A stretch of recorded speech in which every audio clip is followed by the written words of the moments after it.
Well, we've posted a few videos. We kind of stayed quiet during our early days of RV life, but we felt like it was time for everybody to know who we are, who the hell we are. And where we came from. We came from. So we talked a little bit about our journey into full-time RV life in our We've Been Keeping a Secret video. And that'll kind of get you up to speed on how we became full-time and how we went part-time first and our entire RV life sequence. But as far as who we know, we haven't really been good about sharing that. So I think first we met in 2014. Yep, late 2014. And on Tinder. Everybody can laugh if you want, but our circles never would have met. Yeah. We never would have collided. We were on opposite ends of Vegas when we met. And I don't think there ever would have been a chance of even like passing at a gas station or anything. And I don't think my military circle was going to intersect with your marketing circle. So. No, probably not. I was doing marketing for entertainment and tourism at the time. So I was between Vegas, Northern Nevada, and LA all the time, and just not really, the Vegas things I did were on the Strip. So not really doing anything besides those things. So I don't think we would have collided at all. So that gives you a little bit of background about me, I guess. So I'm retired Air Force. I came in right out of high school, served just over 20 years. Nellis Air Force Base in Las Vegas was my last duty station, and that's where we met. Enjoyed it, loved it, would do it again in a heartbeat. But I'm not complaining at all about how my life turned out and what we're doing now, obviously. So, and actually my pension is one of the ways that we're able to do what we are doing. Yeah. We are retired. We do the YouTube and mostly write, but to kind of keep our minds sharp because we retired young. Mm-hmm. So we are retired. Obviously the YouTube is monetized, but and we monetize in a different way. There's some affiliate links and things like that, but we don't take a whole lot of sponsored videos. We don't plan on taking a whole lot of sponsored videos, things like that. We really like to use the products for a while before we say anything. There have been a few products that get promoted heavily that we've used and we would not want to represent. So, you know, if you can rest assured that if we're representing something, to the best of our knowledge at that point, we've tried it several times and really enjoy it. Yeah. And our channel's a little different too, that there's so many good channels out there that can tell you how to repair your RV and how to organize your RV and maintain your RV and all that. Ours is a little bit more on places to go with your RV, the lifestyle, I guess you would say, of RVing. So yes, so this has been my dream life since I was about probably 7, 8 years old, very young, on a vacation with my parents, and saw the RVs and just wanted to travel without a schedule, and if you found more things to do at that location, stay longer and that sort of thing. So that's basically what we're doing. We both have a very deep love of history, so you'll see a lot of history locations on our channel. We hit them the most obscure history spots sometimes. Sometimes it's history that you would never guess. Last week we had on Camp Blanding, which was a POW camp for the German soldiers during World War II in Florida, and we got the chance to sit with the historian. So that was a little different for our channel because it was a longer video. We'd like to keep it short and just give you a taste of what's there. You go see it yourself. That's the point. It was a lot more in depth than what we normally go into. Yeah, but this was a tour that isn't available typically to the public. We just happened to start speaking with them, and they offered, and we were like, absolutely, you know. So it was a great tour. If you're interested in World War II history, definitely go check it out. But we don't usually go quite as in depth. We're usually kind of the Cliff Notes version taste of this is what you can do. These are great places to eat. We're not typically the white tablecloth 4-star, 5-star, Michelin rated, whatever restaurant. We are more where the locals go for lunch, dive. Actually, one of our favorite places to eat in Key West is a laundromat where those white tablecloths are taken to get washed. For that sandwich shop is amazing. Sandy's Cafe. Yes, that is the best. But So that's the type of things you're going to see on our channel is, it might be free of cost things. There have been things that we've done in the past, like rented a helicopter to tour over Tuscany. Yeah. So we do kind of the range, but for the most part, we're more like, just get out and enjoy what you can. Everybody has a different price range. Our RV life is going to be very different than others because we stay on a lot of military bases. You might hear them practicing right now. But, that drastically changes our cost of our RV life, and we're not Thousand Trails members or any of those memberships. We do have Harvest Hosts, though. Highly recommend them. But we don't have any of those other memberships where a lot of people choose to do our RV life because we have the benefit of using his service and benefits to be on basis, in which case, we get a very low rate, full hookups all the time because I like my full hookups. And oftentimes, I love them when we're in Florida because they're on the beach. It's a private beach just to the base. It's the most space you'll find in Florida. So I do love those. So tell me where some of the favorite places that you've been. Of the places we've went. I think in the RV or... well, probably RV because of our channel, and we did more videos that way, but... definitely Key West. How can you not, Key West is less than $40 a day when we go. So, how can you not? There's not that give and take that so many people are unfortunate to have to do. White Sands, though. I really loved White Sands a lot because of the camp, which was on the White Sands Missile Range, but the views were just everywhere, the mountains. So that was a big one for the RV. How about you? For the RV, I actually really enjoyed Bedford, Virginia, and that area around Virginia. Yeah. Because of the history of it, number one. And number two, again, with being right there in the Blue Ridge Mountains with the stunning views from every window in the RV. Which was not a military fam camp. No. But it was a great price. It's been a few years now, so the price has probably changed, but at the time I think it was $25 a night there at the Bedford Visitor Center. And that is right in the parking lot of the D-Day National Memorial. So if you're just kind of which is an amazing memorial. Swooping through or swooping down the Blue Ridge, it's a good stop. It's kind of a no-frills RV spot because it is basically a parking lot, but you do have full hookups for that. Yeah. So I think they only have 3 spots, and it's kind of first come, first serve. Yeah. But it was a fun stop. It was a fun stop for me too because I was doing some family history stuff for a book that someday is coming out. I keep saying I'm writing it, and I keep changing the path of the book, but it is coming out on the Beale Treasure and the Beale Ciphers. Danny's still waiting to read that book. I know. So. There's a few people that helps with some research that are still waiting to read that book, and it's coming. It's coming. Hopefully sooner. Maybe by the end of this year. Maybe I need to set that goal and say by the end of this year it's going to be out. How did neither of us put NOLA in as a favorite? Yeah, New Orleans, yeah. I don't know, it's hard to choose a favorite because we really stay longer too. So we don't move, we got the fifth wheel for a purpose. I think if you get a fifth wheel, you're kind of the hub and spoke traveler, and you stay longer when you go, where if you have a smaller unit, it's easier to say, I'm only here for a couple days.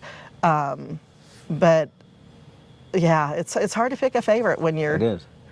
Because we really try to stay and dive in and get to know the location and the people around the location and get the recommendations of locals and pass the TripAdvisor top 10 restaurants list type thing. Yeah. So.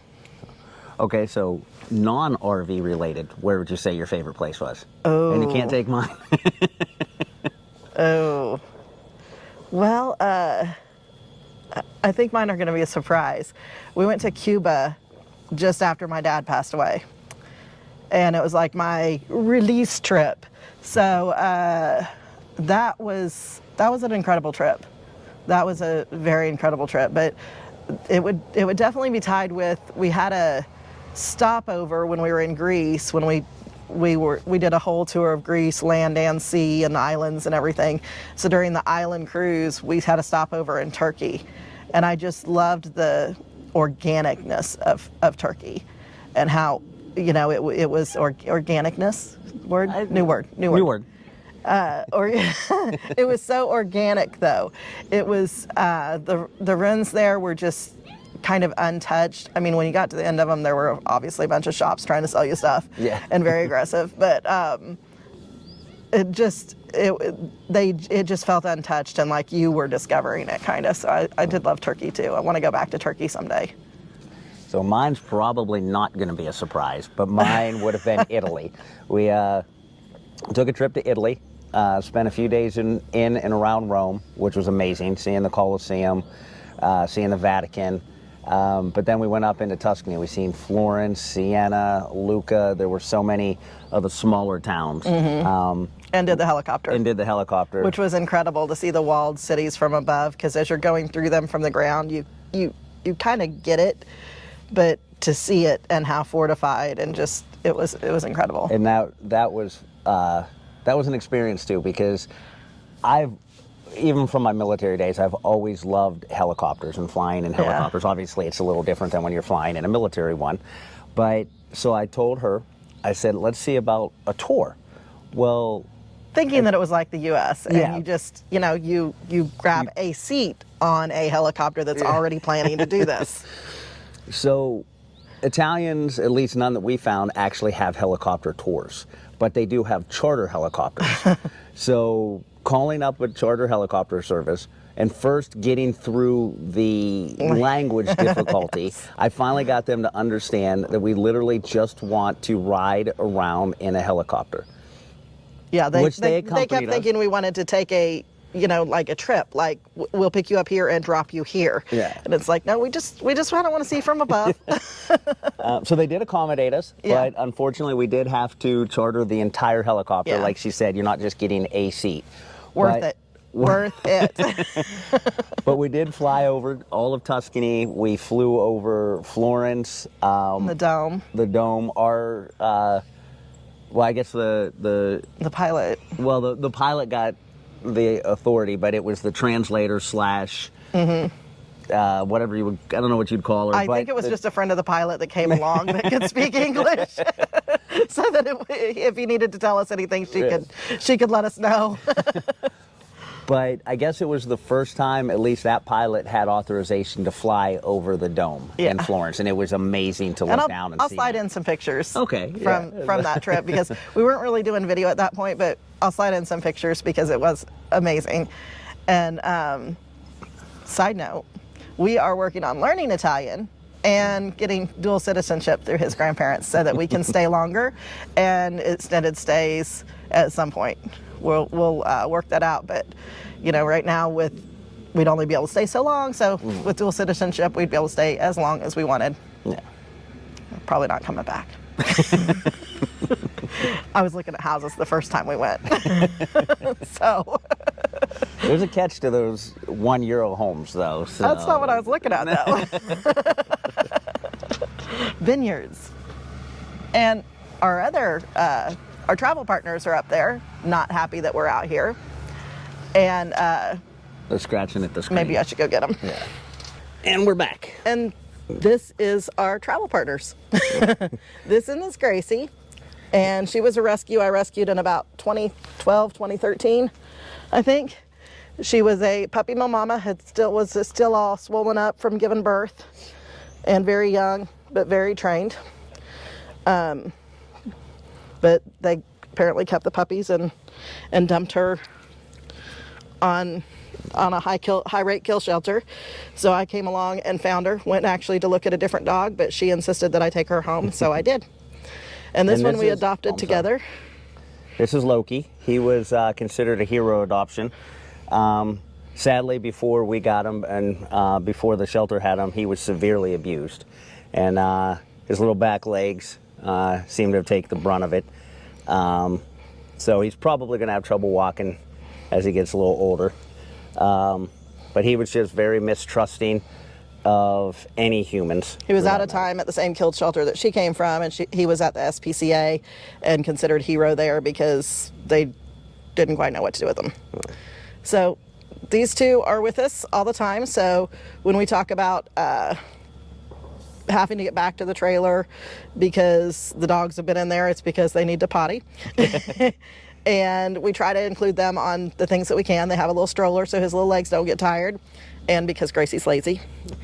and so we have several pet monitoring things that we do to make sure they're safe, and we'll do a video on those at some point, but it's definitely adds a different layer when you're traveling with pets. If you're trying to include them and make sure they're not just living their entire lives in 300 whatever square feet. 300 square feet, yeah. And just walks around campgrounds, although they do love the new sniffs everywhere. So. What would you say was the most challenging part of transitioning to this life? Oh, man, I don't. It was pretty easy for me. One bathroom, maybe? I mean, like, it was honestly pretty easy for me. You? Just the uncertainty, I think, and the pandemic is what kind of put that into me. Yeah. When parks were closing down for obvious reasons, and I just didn't want to not have a home and be stuck with no place to go. So that I had a little bit of apprehension with that, but I slowly got over it. So, and now I love it. But that, I think, was the most challenging part. Challenging for me. I love it. Bucket list place. What's your bucket list place? RV or non-RV again? I think just travel in general. Or let's do both. Let's do both. Okay, RV. Wow, I don't know. And it's a place that we haven't been, and we've been to a lot of places. Oh, there's a ton we haven't been to yet. Yeah. We have an RV'd Alaska. True. True. I would probably say a mountainous area, whether it be probably Colorado, but I know we're going to hit some of that on this trip. But not Colorado. Yeah, well, Mesa Verde. That's a mountainous, really. More mountainous than Florida. I think for me, in the RV would definitely be Alaska. We've been to Alaska on a cruise. I thought that would be enough and I'd be done with Alaska. And I was, while we were on the cruise, I was figuring out when we wanted to come back and how we wanted to come back. So I think that for RV, definitely Alaska. For non-RV, it breaks a promise I made Vince when we met. Kind of not really. When we met, Vince said he'd been everywhere that nobody wants to go through his military service. And I said, well, don't worry, I don't want to go those places. I really want to go to Petra and Egypt. And I think people do want to go those places, but they're still a little, well, you really have to be, you really have to check this conditions as you're booking and pay attention to the conditions as your trip comes up and watch the culture while you're there and things like that. So I'm not saying it breaks the thing, but I did hear there's some Petra-like dwellings in Afghanistan too. Probably seen them. Probably been there, done that. T-shirt was just tan. Yeah. So how about your bucket list outside RV? Germany, actually. Germany? I never had the opportunity to see it while I was in the military, but I would love to go to Germany. All of Europe, but if I would have point it down to one country, it would be Germany. And who handles what in the RV is another question we get a lot. I handle the planning. I handle this is where we should stay, these are the things we want to do. I edit. I think I get a lot of credit for edit. And handle all the techie website stuff and everything. So I get credit for that, but everything else is Vince. And your planning also helps me with that anxiety of not knowing where we're going to stay and not having a place, because it's always been perfect. We've always had a space. We've always had reservations so far, and all that. Somewhere. Yeah, but the RV falls under me. I do the driving. I set it up. I take it down. I empty the tanks. I do the maintaining of it. So as far as I'm concerned, it's like living in a regular house. I don't. Somebody else dealt with all that when I had a house. It works for me. Miraculously happens, I right? know, it's magic.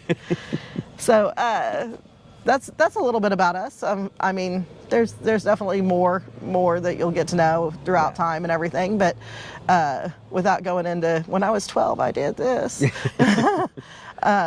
But we definitely want to hear from you. What are your favorite RV locations? What's your RV bucket list location? And can you suggest places for us to go? Yeah, for sure. We're always looking for more places to go, more things to see. Like we said before, we like a little more of the history side of history things. side, and I don't know if offbeat is the right way, but more of the not as well known locations to go to. Like we're going to do some of the big locations too, but I think on this channel you'll mostly find the secondary tourist locations, that you don't think of immediately. Everybody does go to New Orleans, and we'll be back there. We love it, But we'll also find some areas that maybe you've never heard of before. One of my favorite locations in the nation is actually one that I used to help with some of the marketing for, was Carson Valley, Nevada. Probably not a location that a lot of people have heard of. Mm-hmm. It's just down the mountain from Tahoe, but it is, those are the type of locations. It's near Tahoe, not Tahoe, so you don't have the crowds of Tahoe. Mm-hmm. But it's beautiful. I'll put in a picture. So I think that's what you'll hear about from us. We definitely want to hear from you throughout, and let us know if you've been these historic locations, if you have suggestions for them, kind of what your thoughts are on them. Yeah. And if you see us out on the road, please stop and say hi. We always love meeting people. And until then, join our journey.